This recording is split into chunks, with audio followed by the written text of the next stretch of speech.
तो अगर इन तीनों में से कोई भी एक भी भाग हमें समीकरण में मिलता है तो वो बहुपद में नहीं होगा। ठीक है, यहाँ तक ध्यान में दीजिएगा कि यदि किसी बहुपद का चर पर पावर घात ऋणात्मक रहे, चर पर भाग में रहे, चर वर्गमूल में रहे, अगर इन तीनों में से कोई भी बात हमें मिलता है तो फिर वह बहुपद में नहीं होगा। सबसे पहले नंबर 1 हम बात करते हैं, यदि किसी बहुपद का चर पर घात ऋणात्मक रहे। सबसे पहले मान लीजिए कि 4x square plus 6x plus 7 है, लेकिन यहाँ पे क्या है, ये 2 के जगह पर -6 दे दिया गया है। तो हम यहाँ पे ध्यान देंगे कि हमेशा सबसे पहले यहाँ पे देखिए चर, हमें सिर्फ और सिर्फ चर को देखना है। तो यहाँ देखिए, यहाँ x एक चर हुआ और यहाँ पे x चर हुआ, लेकिन देखिए यहाँ पे जो x पे जो पावर है वो माइनस में है, इसलिए ये बहुपद नहीं होगा, यानी कि ये बहुपद नहीं है। ठीक है, फिर अगला हम नंबर 2 देखते हैं। एग्जाम्पल जैसे 7x स्क्वायर, यहाँ पे तो ठीक है, प्लस 6x पे पावर 6, ये माइनस में है, अब प्लस 9 है। तो यहाँ पे देखेंगे सिर्फ हमें और सिर्फ चर को देखना है।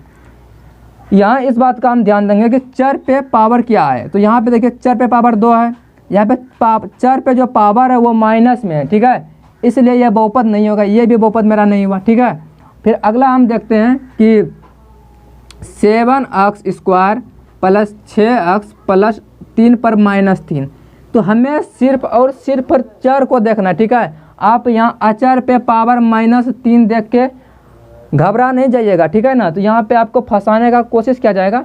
तो यहाँ पे ध्यान दीजिएगा कि देखिए यहाँ x स्क्वायर है, ठीक है, और यहाँ पे सिर्फ और सिर्फ x है, यानी कि यहाँ पे पावर 2 है, यहाँ पे पावर 1 है, लेकिन यहाँ पे पावर माइनस है। तो हमें सिर्फ और सिर्फ चर को देखना है, लेकिन यहाँ जो माइनस में पावर है ना, ये अचर है। ठीक है, तो हमें इनसे कोई मतलब नहीं है, मतलब सिर्फ इनसे और इनसे है। इनमें ना यहाँ पे पावर माइनस है ना यहाँ पे पावर माइनस है, इसलिए ये बहुपद है। ठीक है, ये बहुपद है, ये वाला बहुपद है। अगला नंबर हम 2 देखते हैं कि यदि चर भाग में रहे तो हमें ध्यान देना है कि देखिए 4x square plus 6x plus 7, यहाँ तक तो ठीक है, लेकिन अगर यही चर ये x जो है यहाँ से निकल के इसका भाग में आ जाए, यानी कि x से किसी भी संख्या में भाग दिया जाए, तो ये मेरा बहुपद कतई नहीं होगा, यानी कि ये बहुपद मेरा नहीं होगा। फिर हम अगला देखते हैं कि 6x स्क्वायर प्लस 7x बटा 6 प्लस 9।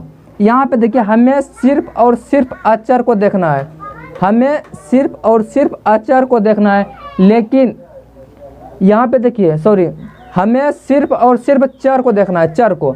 तो यहाँ पे देखिए चर बाटा में है, यानी भाग में है, इसलिए यह बहुपद नहीं होगा। ठीक है, लेकिन यहाँ पे देखिए यहाँ पे भाग, यहाँ पे चर यहाँ पे है, चर यहाँ पे है, ये भाग में चर नहीं है, बल्कि यहाँ पे जो अचर है वो भाग में। ठीक है ना, इसलिए ये बहुपद है, ये बहुपद है। ठीक है ना, क्योंकि अगर चर रहता नीचे में तो बहुपद नहीं रहता, लेकिन अगर यहाँ पे चर नीचे में नहीं यानी अचर है तो बहुपद में है। ठीक है ना, हमेशा हमें चर में देखना है। और चर और अचर के बारे में हम पिछले वीडियो में बता चुके हैं कि चर किसे कहते हैं, अचर किसे कहते हैं। अगर आप वो वीडियो नहीं देखे हैं तो आप पिछले वीडियो को जाके पहले देख सकते हैं। और इन सबों को जानकारी रखने के लिए आपको नोट्स बनाने की बहुत ज़रूरत है। आप एक पेन और कॉपी ले लें, उसमें सारे चीज़ को एक अच्छी तरीक़ा से नोट्स कर लें, आप इसका स्क्रीनशॉट भी ले सकते हैं। फिर हम अगला पॉइंट देखते हैं, यदि चर वर्गमूल में रहे, यानी कि हम कह सकते हैं अगर 6x स्क्वायर है प्लस 7x है प्लस 6 है, तो हमें सिर्फ और सिर्फ चर को देखना। देखिए यहाँ पे देखिए 6 स्क्वायर यहाँ वर्गमूल में नहीं है, 7x स्क्वायर यहाँ वर्गमूल में नहीं है, यानी कि हम कह सकते हैं कि 7x जो है अगर यहाँ x के जगह पर वर्गमूल आ जाए तो ये बहुपद नहीं होगा मेरा। ठीक है, फिर हम अगला पॉइंट जब देखते हैं तो देखते हैं हम 9x square plus 6x plus 7।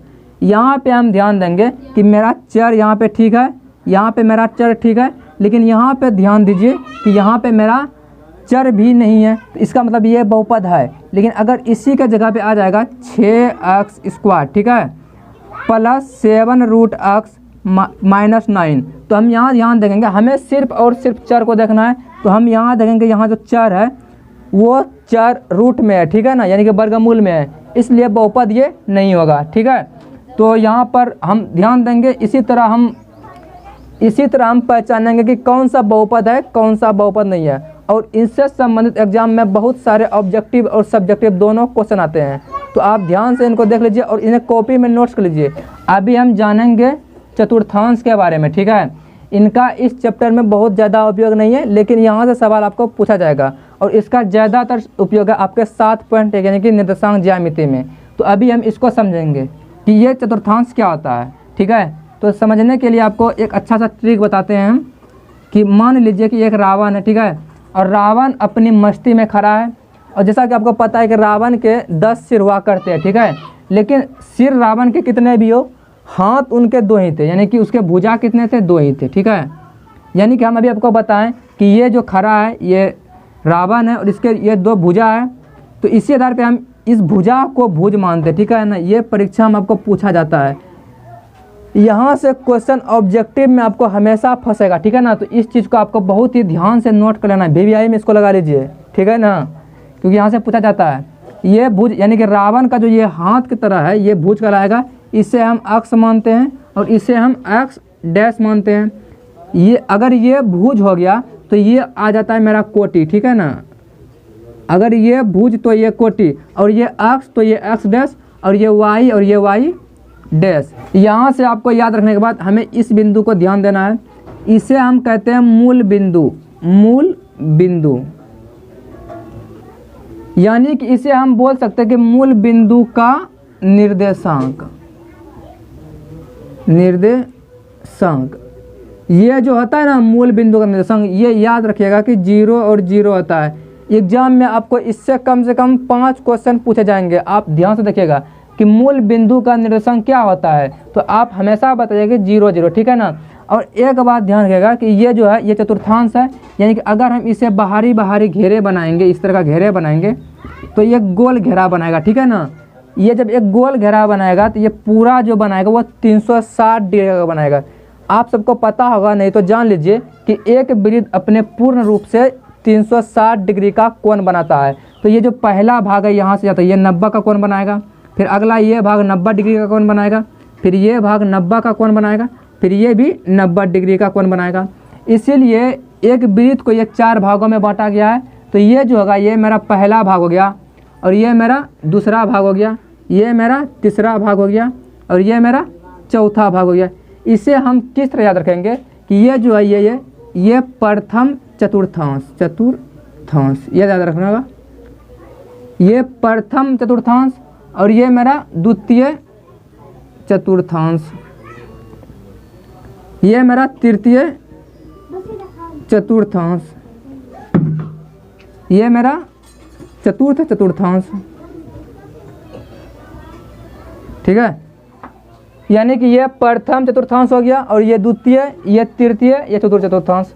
और हमें इसमें ज़रूरी बात ये याद रखनी है कि एक बात ध्यान रखिएगा कि अगर हम इस मूल बिंदु के दाईं तरफ चलते हैं तो हमें प्लस में चलेंगे। याद रखिएगा कि अगर हम मूल बिंदु के दाईं तरफ 1 कदम, 2 कदम, 3 कदम, 4 कदम चलते हैं तो यहाँ प्लस में चलेंगे, और इसी के बाईं तरफ जब हम चलते हैं तो यहाँ माइनस में चलेंगे, यहाँ पे माइनस में चलेंगे, ठीक है। और इस मूल बिंदु जब ऊपर चलते हैं तो हम प्लस में चलेंगे, और इस मूल बिंदु जब हम नीचे आते हैं तो हमें माइनस में चलेंगे, ठीक है ना।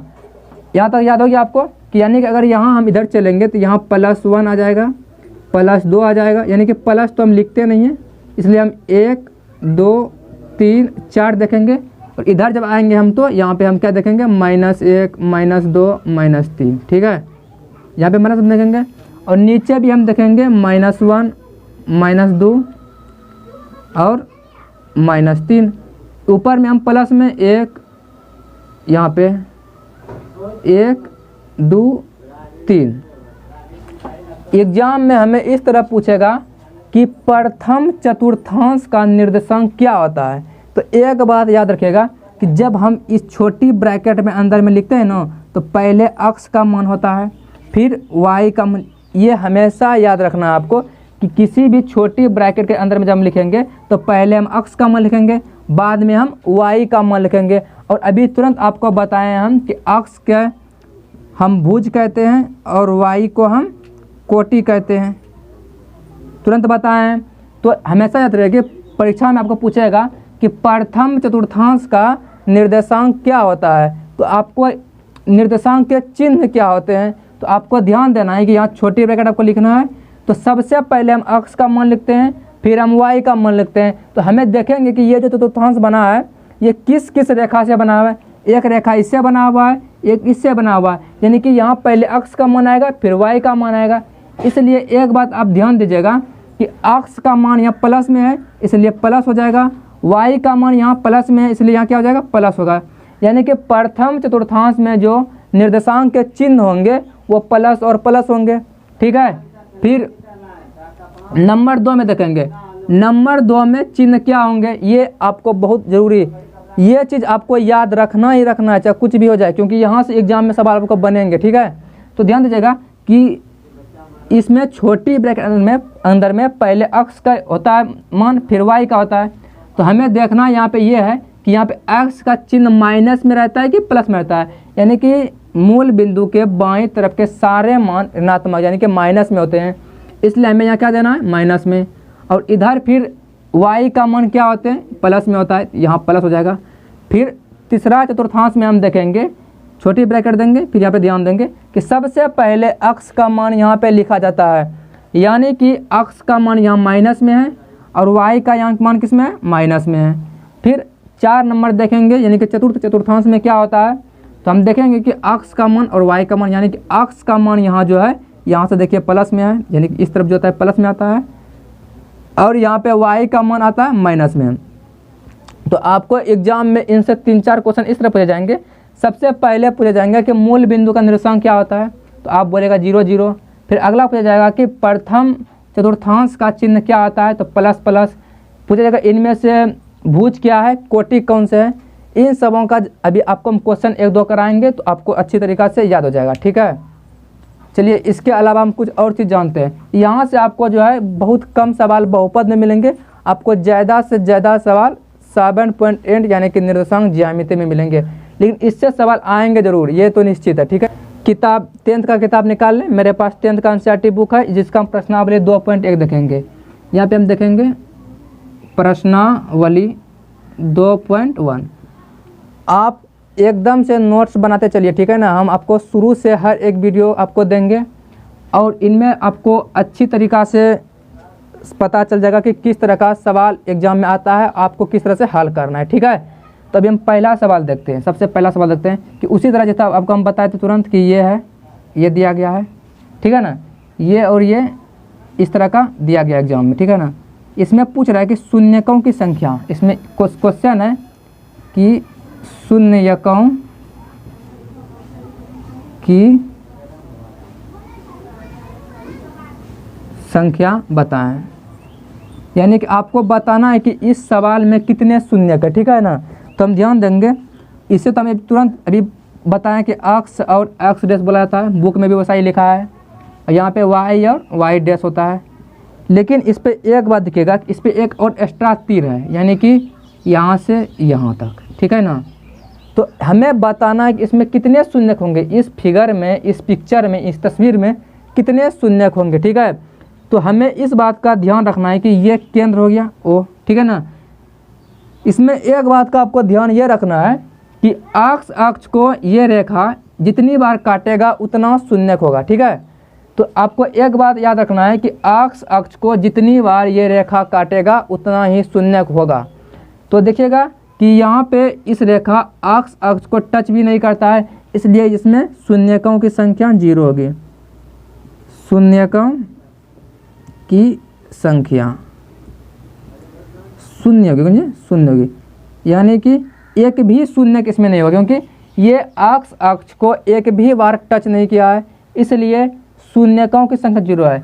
एक बात हमेशा याद रखिएगा कि इस रेखा को अक्ष बोलते हैं, अक्ष, यानी कि ये हो गया मेरा x अक्ष, ये हो गया y अक्ष, ठीक है। भुज और कोटि हम आपको बता देते हैं कि ये रावण खड़ा है और इसके दोनों हाथ है और हाथ को हम भुजा बोलते हैं, इसलिए ये भुज हो गया। अगर ये भुज हो गया तो ये मेरा कोटि हो गया, ठीक है ना। और इसमें याद रखिएगा कि y अक्ष इसको बोलते हैं, इसको अक्ष अक्ष बोलते हैं, यानी ठीक है ना। ये रेखा को हम अक्ष बोलते हैं, ये अक्ष रेखा है तो अक्ष अक्ष, ये y रेखा है तो y अक्ष, ठीक है। तो यहाँ बोलते हैं शून्यकों की संख्या में 0 है। फिर इसी में हम नंबर 2 सवाल देखते हैं, इसको मिटा के हम नंबर 2 बनाते हैं और इस सवाल को हम यहाँ से यहाँ तक मिटा देते हैं। और इधर अब हम देखेंगे कि अगला सवाल सिर्फ सेम इसी तरह है, सिर्फ इसमें लकीर ऐसे दी गई है। और हम आपको बताए हुए हैं कि जितनी बार x अक्ष को काटेगा उतना ही शून्यक होगा। तो आप यहाँ देखिए कि अक्ष अक्ष को कितनी बार काटा गया है, एक ही बार यहाँ काटा गया है, बाकी वाई अक्ष को काटा गया है। तो अक्ष अक्ष को जितनी बार काटेगा उतना ही शून्य। तो बताइए यहाँ अक्ष अक्ष को कितनी बार काटा गया, एक बार काटा गया है, तो यहाँ कितना शून्य का, शून्य की संख्या 1 है। ठीक है, तो आप लोग कॉपी में भी लिख लीजिए, क्योंकि लिखिए कि अक्ष अक्ष, यहाँ लिख देते हैं हम कि अक्ष अक्ष को जितनी बार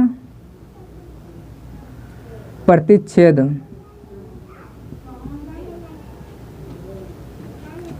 करेगी उतनी शून्यक होगा, उतनी शून्यक होगा। ठीक है, 2 नंबर मेरा सवाल बन गया। अब इसी में हम 3 नंबर सवाल बनाते हैं। इस रेखा को हम मिटा देते हैं। देखिए 3 नंबर सवाल है कि यहाँ से जाने के बाद यहाँ से आके यहाँ हो जाता है। ठीक है ना।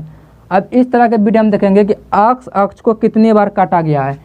आप लोग कमेंट में बताइए कि अक्ष अक्ष को कितनी बार काटा गया। 4 नंबर सवाल बारे में किस तरह है,